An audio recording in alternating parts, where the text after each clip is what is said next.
नमस्कार मित्रों, आज बात कुछ यादों की।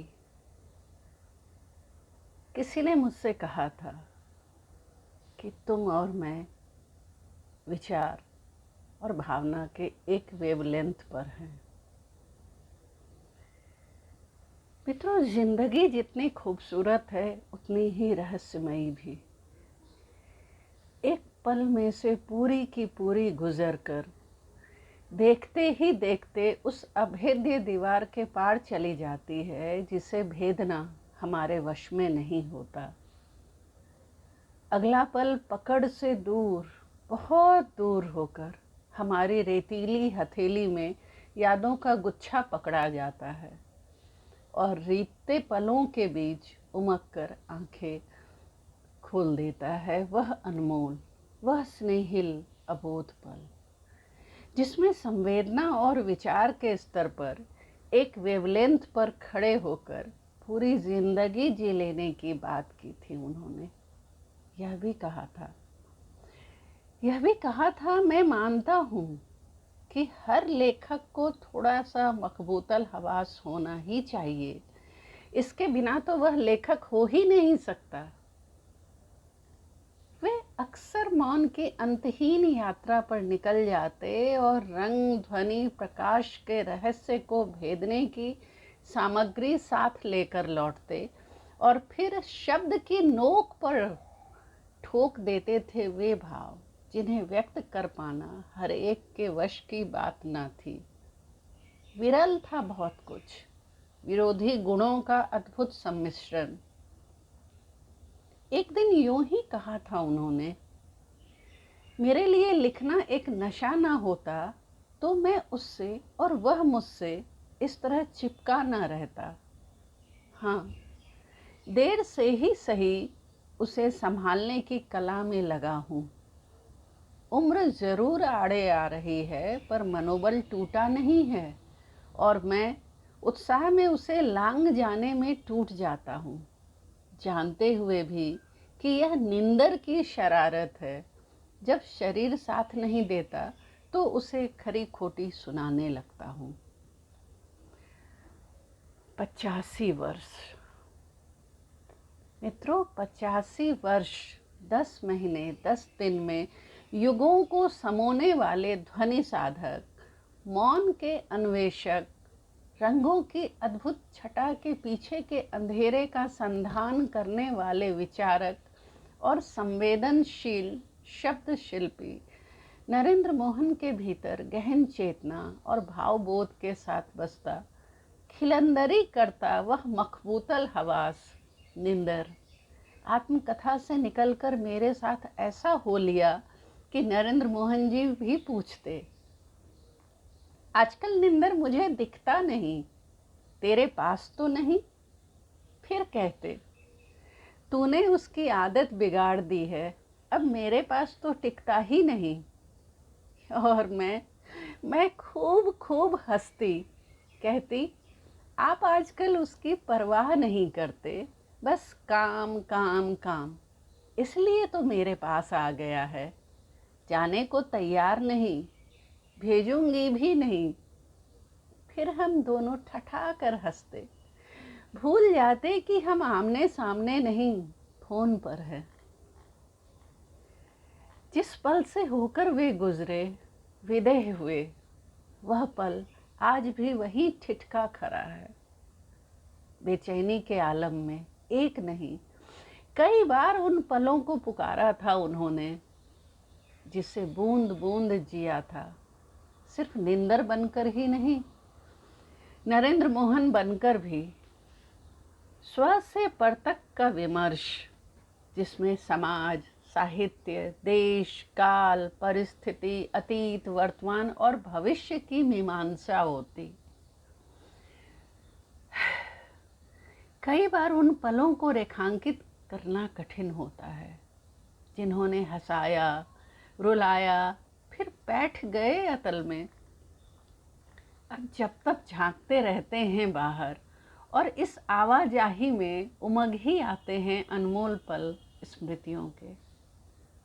स्मृतियाँ भी कितनी शोक, कितनी चंचल और दीगर भी बलजोरी करने वाली।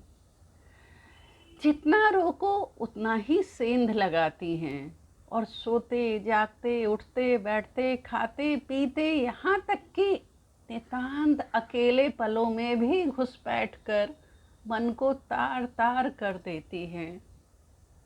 लाख चाहो, कोशिश करो, मगर ना जीना उबरने नहीं देती तो नहीं देती। व्यक्त अव्यक्त, मौखिक लिखित अकथ सांकेतिक भावों के स्पर्श से नित नवीन क्षण बुनती परिस्थितियाँ कब कालचक्र का हिस्सा बनकर जीवंत आचार व्यवहार भाव विचार को स्मृति के चोरबटुए में रख देती हैं, समझ ही नहीं आता। और जब तक समझ बनती है, स्मृतियों से भरा चोरबटुआ खजाने में तब्दील हो चुका होता है। ये स्मृतियाँ प्रतिपल साथ साथ विचरती हैं, कदम दर कदम उबरने की राह नहीं मिलती, तभी गूंजती है चिरपरिचित आवाज। विरेचन के लिए जरूरी है लिखना। लिखो लिखो लिखो, प्रसंग के रूप में लिखो, संस्मरण लिखो। आरती आरती, तुम कविता के लिए बनी हो, कविता ही मुफीद है तुम्हारे लिए, उसके बिना राह नहीं है। लिखो। क्यों छोड़ दिया लिखना? जब तक लिखोगी नहीं उबरोगी नहीं। हर याद हर बात को कागज पर उतारो, रफ करती जाओ, टुकड़े टुकड़े में एक बड़ी रचना बन जाएगी। कहा था उन्होंने। 2 वर्ष पूर्व जब पिता को खोकर उनके जैसे जीवट को असहाय अवस्था में कष्ट भोगते और उनके अकथ जीवन दर्शन को समझकर अवसादित मुद्रा में अपने ठाव लौटी थी। वे फोन पर लगातार समझाते रहे थे, कभी अभिभावक तो कभी अंतरंग सखा बनकर। वे ध्वनियाँ एक बार फिर औषधि में परिणत हो रही। पीछे मुड़कर देखती हूँ तो खुद को बरस दर बरस पीछे पाती हूँ। अगस्त 2018 के उन पलों में जिन्होंने स्मृति का दरवाज़ा खटखटाया था। दरवाज़ा खोला था सुमन दी ने, और सामने कुर्ते पैंट में अपने कमरे में मुस्कुराते खड़े नजर आए थे डॉक्टर नरेंद्र मोहन। पहली बार उनके आवास पर जाना हुआ था। संकोच की गिरफ्त में थी, मगर उनकी अनुभवी आंखों ने समझ लिया और अपने सहज व्यवहार से आधे घंटे के भीतर संकोच की वह दीवार ढहा दी। फिर तो सुमन दी के हाथ की चाय के साथ समृद्ध संवाद का दौर घंटों चला।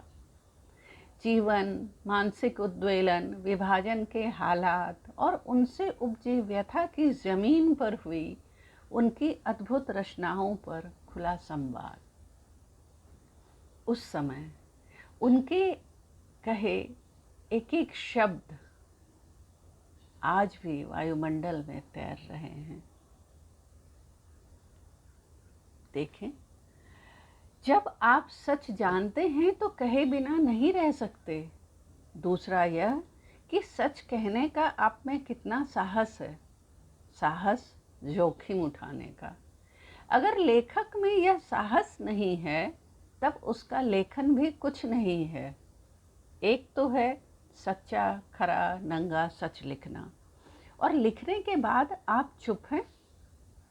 अब सच देख लिया तो कहोगे ही, मरे हुए हो क्या, शेयर तो करोगे।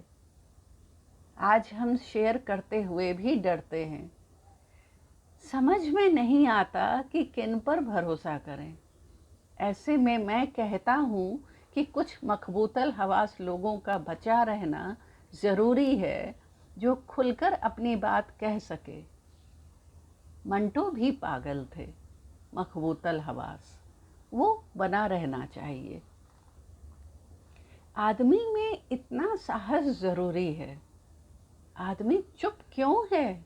लालच से या भय से? भय, कंफर्ट जोन से निकलकर खतरे उठाने का। मगर ये रिस्क तो उठाना पड़ेगा, लेखक को तो उठाना ही पड़ेगा, कोई मतलब नहीं। फिर भी आदमी चुप रहता है। कितना कैलकुलेटिव, कितना हिसाबी किताबी।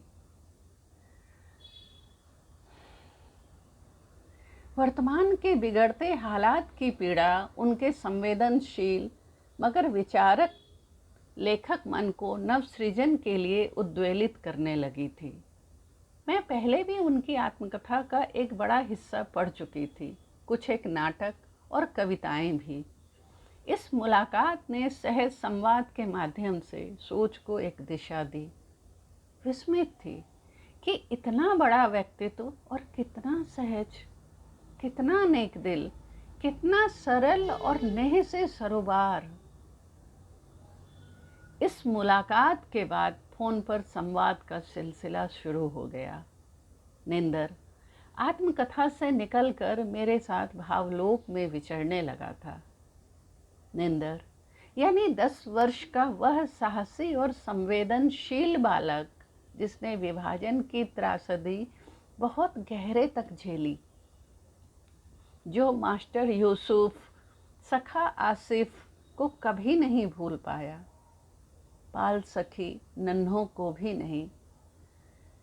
निंदर के साहस ने ही मुझसे बाल कहानी नई तरकीब लिखवा ली, जो हिंदी चेतना में बाल दिवस के अवसर पर प्रकाशित हुई और अब गूगल भैया एवं अन्य कहानियाँ बाल कहानी संग्रह का हिस्सा है।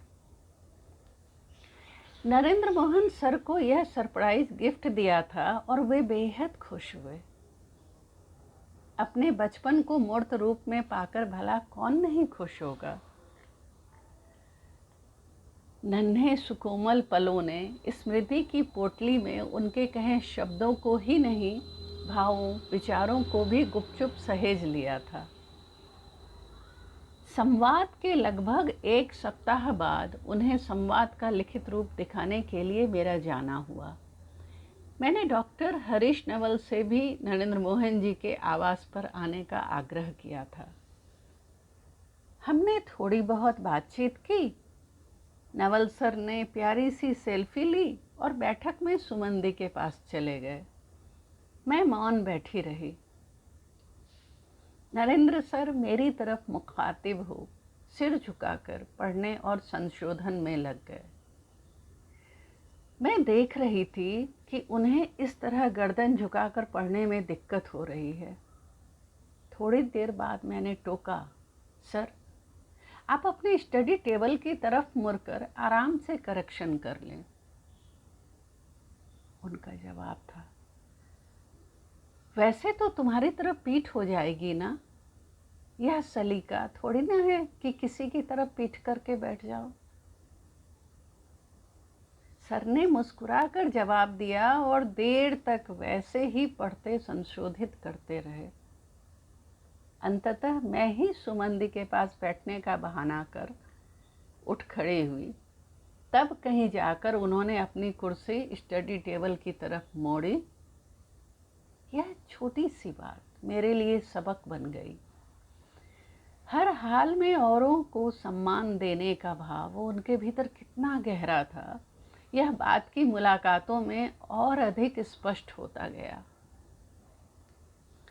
संशोधन के बाद जब सर ने संवाद की प्रति मुझे लौटाई तो संशोधन बहुत अधिक थे। ये संशोधन वर्तनी संबंधी नहीं, संवाद संबंधी थे। मुझे हैरानी हुई। तब नवल सर ने बताया कि वे अपनी कही या लिखित बातों को इसी तरह संशोधित करते हैं। देखो, उन्होंने तुम्हारी जिज्ञासा या संवाद शैली पर पेंसिल नहीं चलाई है।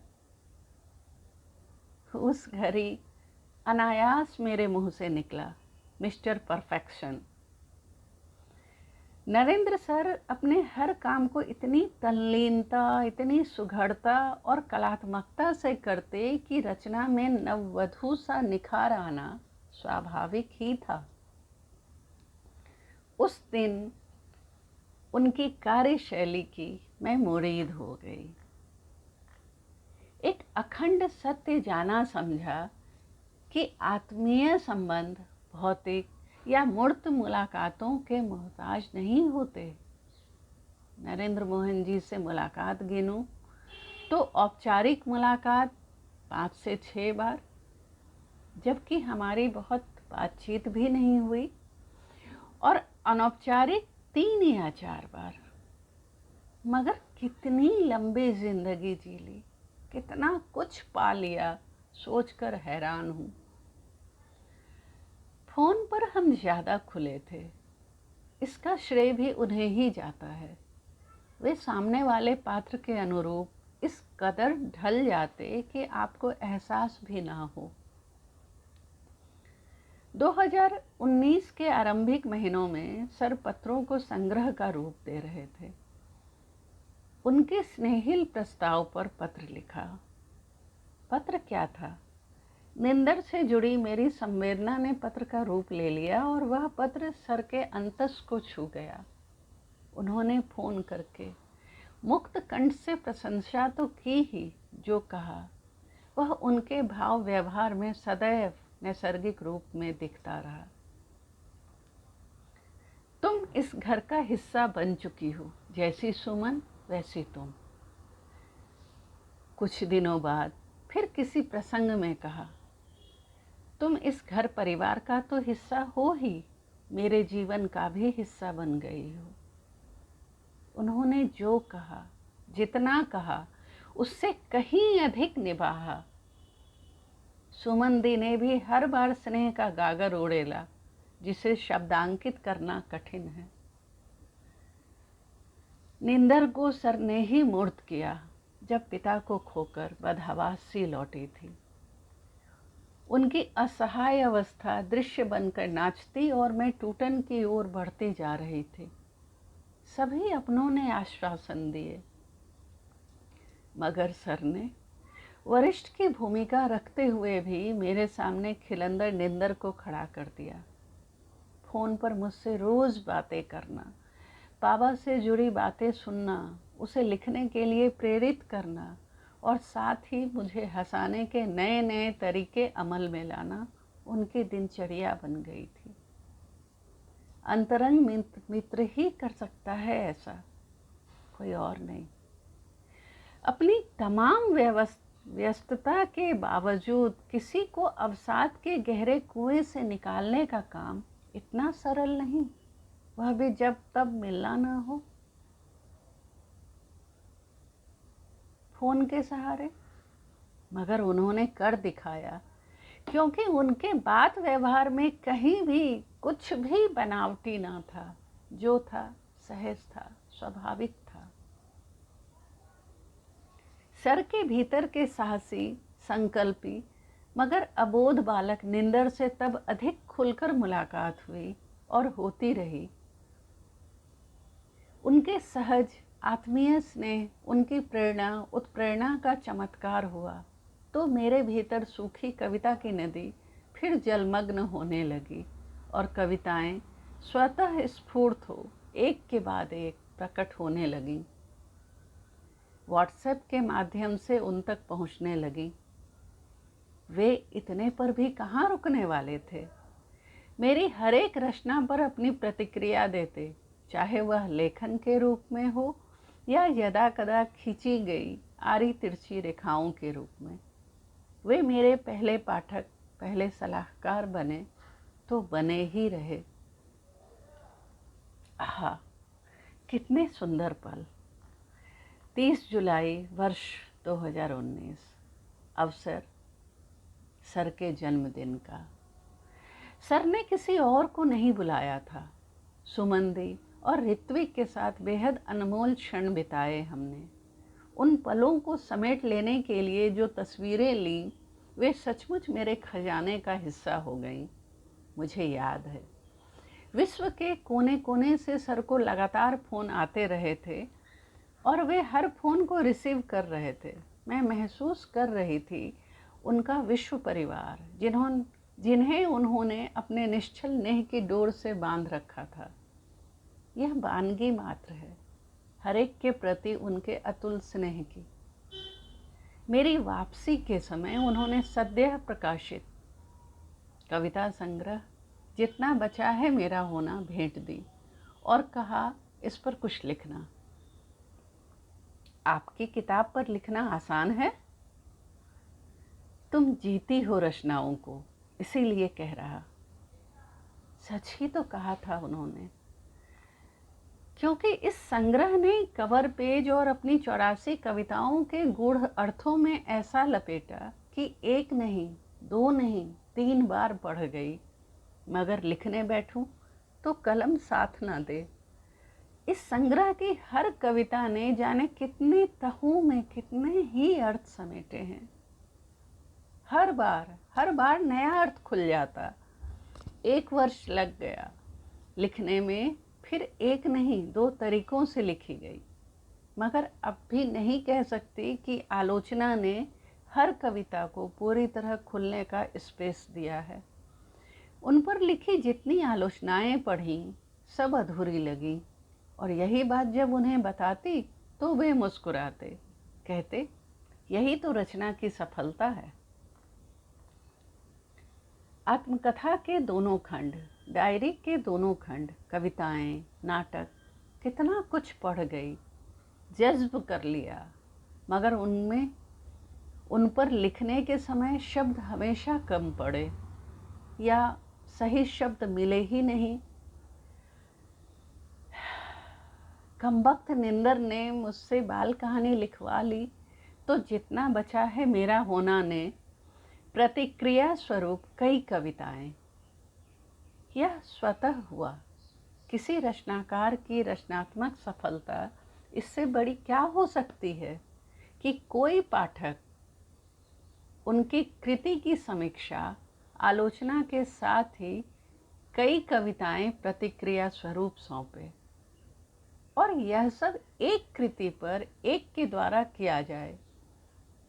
जब मैं कहती मुझसे बड़ा प्रशंसक कौन, वे कहते कोई नहीं, तुम तो जीती हो, तभी इतने फॉर्म में लिख पाती हो। अभी क्या, अभी तो तुम्हें बहुत लिखना है। 6 अक्टूबर 2019। 6 अक्टूबर 2019 के वो यादगार पल, 1-2 मुलाकात के बाद कभी नहीं लगा कि किसी बड़े साहित्यकार से मिलने जा रही हूँ। सर के सहज सरल व्यवहार ने मेरे मन से इस झिझक को धीरे धीरे मिटाने में सफलता पा ली थी। नई पीढ़ी से मित्रवत व्यवहार कर झिझक की गांठें खोल देना सर की अद्भुत विशेषता थी। उस दिन सुमन दी कहीं काम से बाहर गई थी, तो मेरे मना करने के बावजूद उन्होंने मेरे लिए जिस स्नेह से अदरक वाली चाय बनाई और ऋत्विक से स्नैक्स निकालने को कहा, मैं भाव विह्वल थी। ऋत्विक इतना प्यारा बेटा है कि हर बार उसके साथ भी कुछ मीठे पल गुजर ही जाते। मीठे पलों को कैमरे में कैद करने मैं अक्सर ऋत्विक की ही मदद लेती थी। सर की सहजता सरलता में उनके औदार्य की विराटता छिपी थी। उस दिन उन्होंने मेरे पिता से संबद्ध ढेर सारी बातें की और फिर ढेर सारी कविताएं सुनी। सुनने के क्रम में प्रतिक्रियाएं भी देते जा रहे थे और मन ही मन गुनते जा रहे थे कि मेरी अगली किताब में कौन सी रचना जाने योग्य है। सृजन के संदर्भ में उनके कहे शब्द आज भी राह दिखाते हैं। सृजन जो है वह बड़ी रेंज पर किसी संवेदना को या किसी एहसास को बचा देने की किसी भी कला की बहुत बड़ी सफलता है, और अलग अलग रूपों में, कहीं पेंटिंग में, कहीं संगीत में, कहीं चित्रों में, मगर आपके पास अभिव्यक्ति की क्षमता होनी चाहिए। अभिव्यक्ति के शब्द होने चाहिए। सृजन के माध्यम से एक बड़ी रेंज मिल सकती है। सर से किसी भी विषय पर, निजी, पारिवारिक, सामाजिक, राष्ट्रीय, अंतर्राष्ट्रीय, साहित्यिक, सब पर खुलकर बात होती। उनसे हुआ सहज संवाद अक्सर कोई गूढ़ सीख दे जाता, जिस पर बात के क्षणों में घंटों मनन होता।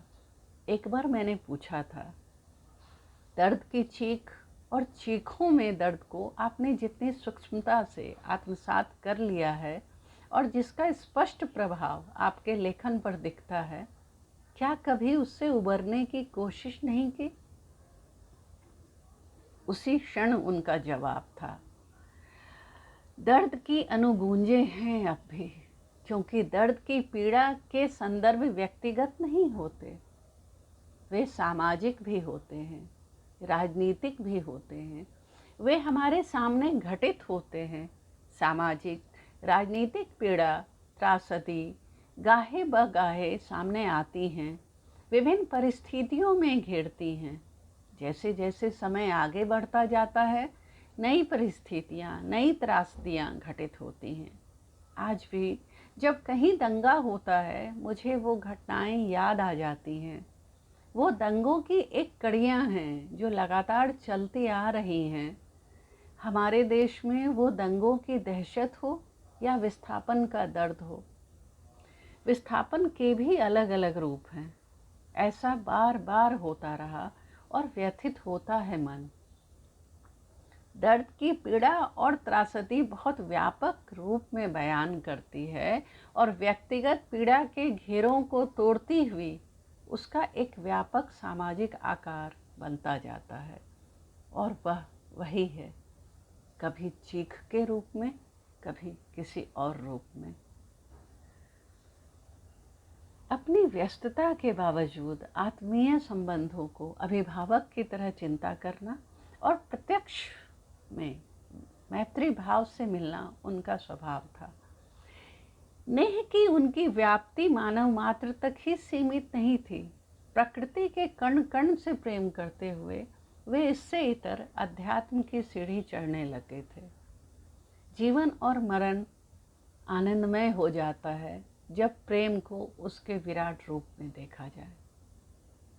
ऐसे भाव उनके भीतर मौन की निःशब्दता से होते हुए स्तब्धता की परिधि छूते हुए बाद के दिनों में कागज पर कविता का रूप लेने लगे थे। 6 नवंबर 2019 को फिर उनके आवास पर जाना हुआ। संभवतः उनके स्नेहिल आदेश का पालन करते हुए उनकी पसंदीदा अपनी कविताएं प्रिंट कराकर उसी दिन ले गई थी। उस दिन तमाम बातचीत के बीच उनसे उनकी जुबानी लंबी कविता बहनाबाई सुनना उस मुलाकात का सुंदर उपहार था। यूँ बीच बीच में वे फ़ोन पर भी अपनी कविताएं सुनाते या भेजते, किंतु सामने बैठकर उनके स्वर में सुनने का आनंद ही कुछ और होता। बाद के दिनों में अपनी नई रचना के संदर्भ में बड़ी सरलता से पूछते, कैसी लगी? अच्छी नहीं लगी? यह उनके हृदय की विशालता ही थी।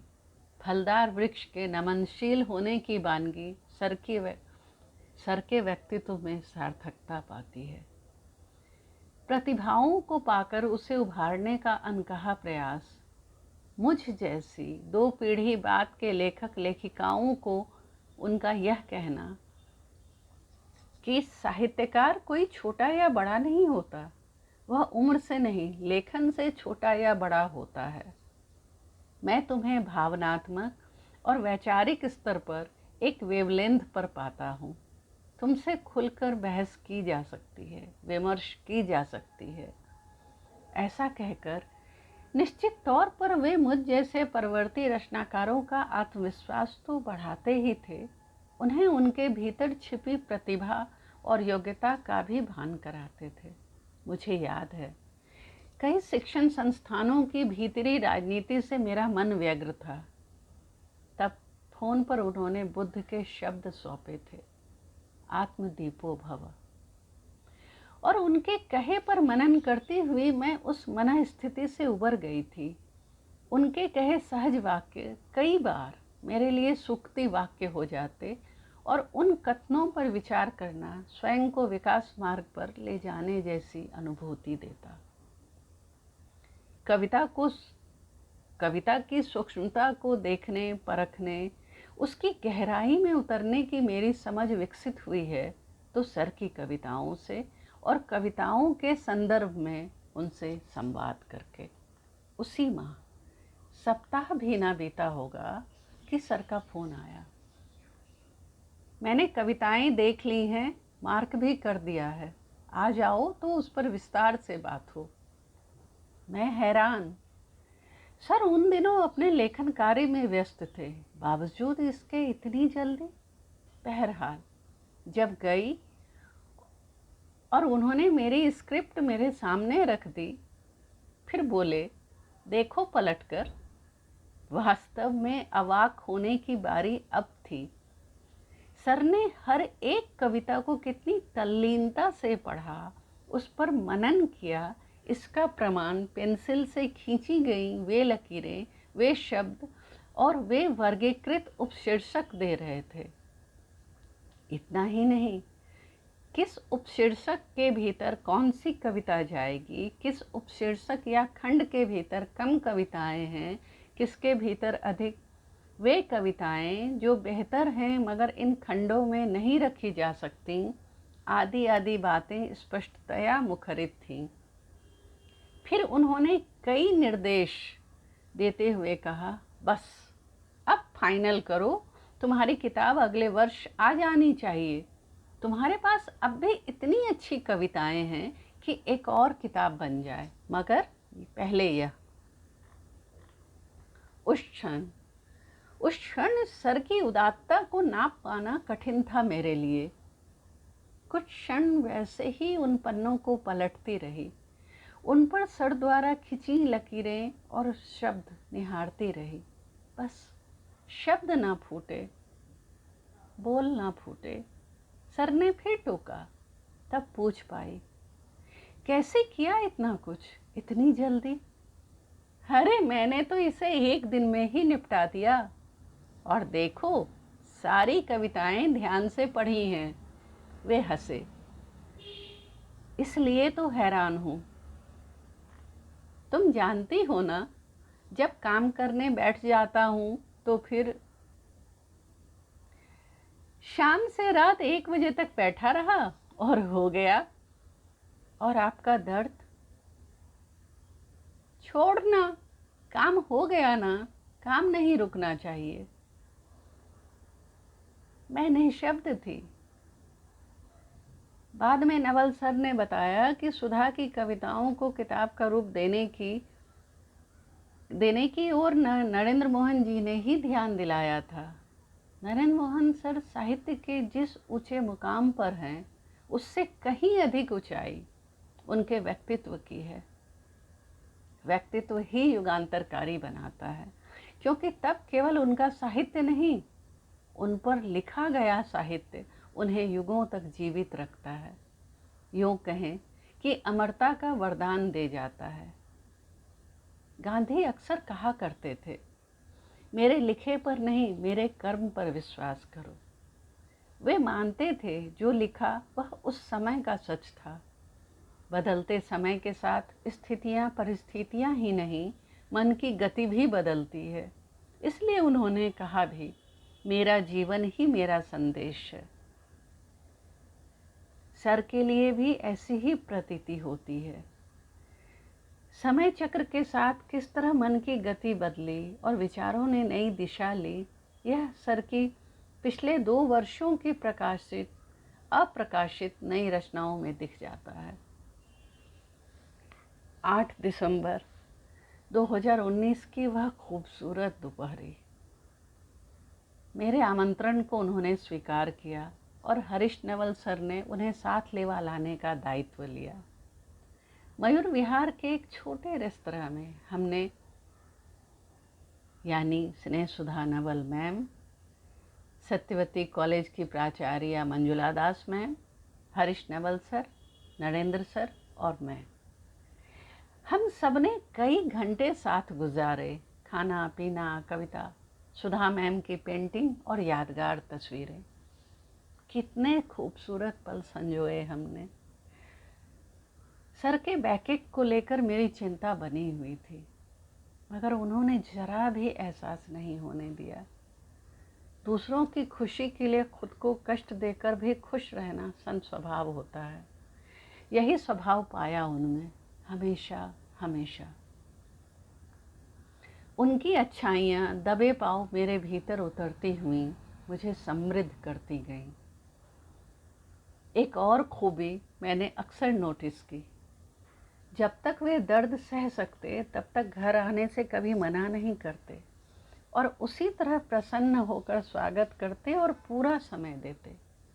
कोई दायित्व स्वीकार लेते तो फिर अपनी व्यस्तता या तकलीफ की जरा परवाह न करते और घंटों बैठकर काम पूरा करते रहते, भले ही बाद में तकलीफ बढ़ जाए। अगर बैठने की स्थिति में नहीं होते तो आने से रोक देते। उन्हें पसंद नहीं था कि कोई उन्हें लेटे हुए या उनके चेहरे पर दर्द की लकीरें देखे। वर्ष 2020-2021 ने जीवन रस सोख ही लिया। कई कारणों से मुलाकात की सूरत न बनी। इनमें से एक बड़ा कारण कोरोना की पहली लहर और लॉकडाउन रहा। फ़ोन और मैसेज ने हमें जोड़े रखा। इस बीच उनकी पुस्तक पर अनुदित कई पुस्तकें आईं।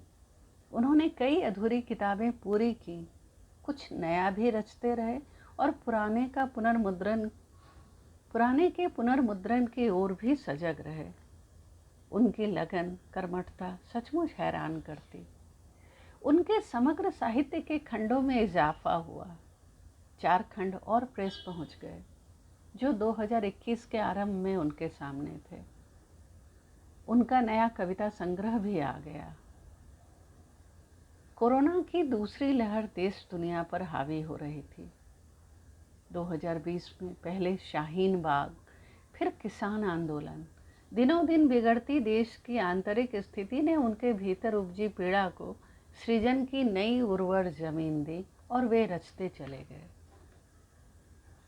इस बीच विचार की एक दूसरी दिशा भी पुष्पित पल्लवित हुई, जिसने जीवन दर्शन, तत्व दर्शन एवं ईश्वर संबंधी रचना की नींव रखी। 30 जुलाई 2020 को वह वीडियो बन पाई जिसकी तैयारी अपना स्वर देकर 29 जुलाई को थोड़ी जल्दबाजी में की थी, इसलिए अपने स्वर के आरोह अवरोह से संतुष्ट नहीं थी। सर भी देख नहीं पाए थे। जब उन्होंने देखा तो मेरी कमियों को खूबी में बदलते हुए कहा, चकित, विस्मित हूँ। इतना अच्छा भी हो सकता है। इस कविता है बाहुफोड़ से तभी। इस कविता का काव्य पाठ। इसी तरह दूसरी कविता दिल्ली में लाहौर की वीडियो देखकर उन्होंने कहा, कविता के भीतरी स्तरों को छूने वाला संवेदनशील कविता पाठ। उनके शब्द मेरे लिए अनमोल उपहार से कम नहीं थे। लॉकडाउन के दौरान उन्होंने काम की गति बढ़ा ली थी तो दर्द भी अधिक परेशान करने लगा था। जब मैं फ़ोन पर नाराज़ होती, क्योंकि नाराज़ होने का हक सिर्फ मेरा था, उनका नहीं, तो आहिस्ते से समझाते, निंदर तो तेरे साथ जीना चाहता है, लेकिन देह तो नरेंद्र मोहन की है ना। 20 साल तो नहीं, 10 साल देखना। जाने क्यों उन्हें लगता था और लगने लगा था हर रोज कि 10 वर्ष के साथ का वादा भी निभा ना पाएंगे, मगर मेरी नाराज़गी और पीड़ा से डरते थे। फिर भी फ़ोन पर परोक्षतः समझाने की कोशिश करते रहते कि जो पल है बहुत है। ना समझा पाने की स्थिति में कहते, अभी से क्यों चुप्पी साध ली, अभी तो हूँ ही ना। मैं नाराज़ होकर कहती, आप आजकल ऐसी बातें क्यों करते हैं। देख, आरती, अपने हिस्से का जी लिया मैंने। अब तो जो सांसें हैं वह सरप्लस हैं। गिफ्ट समझ ले। चाहता हूँ चलता फिरता चला जाऊं। अब उनका अधूरा वाक्य, उसके बाद की चुप्पी मुझे किस हद तक परेशान करती थी, उन्हें समझाना कठिन था। कैसे समझाती? लॉकडाउन ने लोगों का परस्पर मिलना जुलना ही बंद नहीं किया। लॉकडाउन समाप्त होने पर भी किसी के घर बिना अपरिहार्य कारणों के जाना लगभग बंद ही था। सर की सेहत को ध्यान में रखकर भी उनके पास जाना न हुआ। पूरा वर्ष आंख बिचौली खेलता हुआ बीत गया।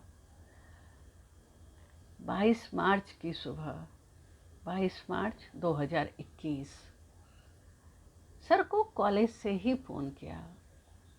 उन दिनों मैं सेंट स्टीफेंस कॉलेज में प्राध्यापन का कार्य कर रही थी।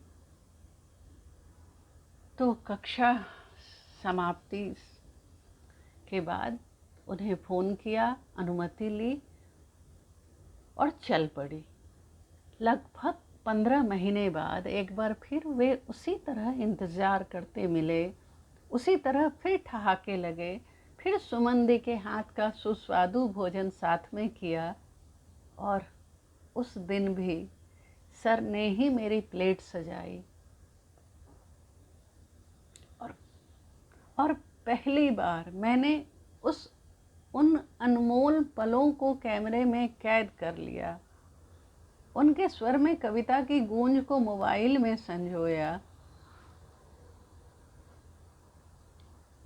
कितनी ही बातें सहज प्रवाह में प्रवाहित होती रहीं, बंटों से लेकर पलों को पकड़ने तक, और वहाँ से चलकर प्रेम के विस्तार और उसकी विराटता की अनुभूति में लीन होकर जीवन मरण से समान रूप से प्रेम होने और वरण करने की बातें भी। पिछले वर्ष प्रकाशित कहानी संग्रह सीट नंबर 49 और सर के निर्देश पर उसी माह आया कविता संग्रह मायने होने के साथ ले गई थी। उनका कहा मेरे लिए ब्रह्म वाक्य ही होता। यह भी उनके वात्सल्य और उससे भी अधिक साख्य भाव का ही प्रतिफल था कि उन्होंने अपनी कविता तो सुनाई ही, मेरी एक कविता को भी स्वर देकर उसे अमृतत्व प्रदान कर दिया। अपनी सेल्फ पर जाकर कुछ किताबें निकालने को कहा। उनमें से अंग्रेजी में अनुदित पुस्तकें देते हुए बोले, श्रुति को कहना पढ़ने। मेरे बच्चों से प्रत्यक्षतः मिलने का सुयोग नहीं बन पाया था, मगर मेरे दोनों बच्चों श्रुति और अवि के लिए उनका आशीष, उनका स्नेह हमेशा बरसता रहता। मुझे अभंग गाथा भेंट दी। बंटो जिंदा है सहित नाटकों का समग्र खंड आने वाला था और कविता संग्रह भी। आने दे किताबें, तुझे भेज दूंगा। तेरे पास मेरी किताबें होनी ही चाहिए, कहा था उन्होंने। जाने को तत्पर हुई तो विदाई देते हुए हर बार की तरह बोले, आज हमने क्वालिटी टाइम बिताया, तुम्हारा आना बहुत अच्छा लगा। क्षण भर को लगा मेरे भाव को सर ने शब्द दे दिया। शाम हो चली थी, मगर सुमन दी ने चाय के लिए रोक लिया और इस तरह नियति ने मुझे कुछ और पल दे दिए, क्योंकि सर से दोबारा जो बातें शुरू हुई वह जीवन दर्शन पर थी। चपल निंदर कहीं नहीं था। सामने धीर गंभीर चिंतक थे जिन्होंने कहा, मृत्यु भी तो जीवन है, उससे भय कैसा।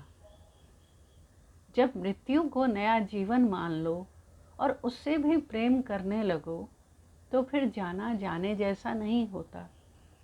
और जीवन तो एक पल में जिया जाता है, नहीं? एक पल में आप पूरी जिंदगी जी लेते हैं। बस उस पल को, उस क्षण को पकड़ने की बात है। उस क्षण को पकड़ लो, फिर देखो। नाटक में भी तो ऐसा ही होता है ना, है ना? और प्रेम कभी मरता नहीं है, वह शाश्वत होता है। तुम भी तो ऐसा ही मानती हो। मैं हैरानी से उनका चेहरा देखती हुई सहमति में सिर हिलाती रही। बोलना फूटे। आध्यात्मिक मार्ग, शाश्वत प्रेम, मृत्यु को नया जीवन मानने के मेरे विचार को सुनकर जो नरेंद्र सर मुझे हमेशा टोका करते थे, कहा करते थे, क्या चोला बदलने की बात कहती रहती है, अभी से ऐसी बातें ना कर, तुझे तो अभी बहुत कुछ देखना करना है। वे आज वही बातें कर रहे थे, आत्मलीन से, मेरे सामने होकर भी दूर कहीं मौन को सुनते हुए। भाव से भरी हुई मैं विदा हुई। कहाँ पता था आँख कान पुनः प्रत्यक्षता देख सुन नहीं पाएंगे। फोन पर गाहे बगाहे संवाद जारी रहा। 26 अप्रैल 2021 को उनका अंतिम फोन आया, वस्तु स्थिति की जानकारी दी और 28 अप्रैल को मोबाइल पर दुआएं मिली, लिखित दुआएं। वे दुआएं, वे प्रार्थनाएं प्राणवायु सदृश जीवनदायिनी है। उनकी ध्वनित अध्वनित ध्वनियों की अनुगूंज वायुमंडल में व्याप रही, एक बड़ी वेवलेंथ बने सही शब्दों की, और उस वेवलेंथ में हम लेखक पाठक साथ साथ चलें। आपका शब्द जब हजारों लाखों लोगों तक पहुंचता है, उस शब्द में इतनी ताकत होनी चाहिए कि वह सचमुच एक संवेदनात्मक वैचारिक वेवलेंथ हो जाए, जो एक सुलभ संचार बन जाए, मेरे दिल से निकले और आपके दिल तक पहुंच जाए। एक लाइव कनेक्शन, दो लोगों को जोड़ने वाला लाइव तार। देख रही हूँ सारी कायनात मौन के कुएं से निकले उनके शब्दों से संवेदनात्मक वैचारिक संबंध बना रही।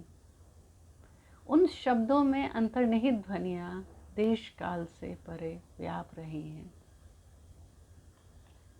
नरेंद्र मोहन सर ने नया जीवन धारण कर लिया है और निंदर मेरे भीतर बैठकर मुझे हमेशा कलम चलाने के लिए उकसाता रहता है। शांत नहीं बैठता, न मुझे शांत बैठने देता है।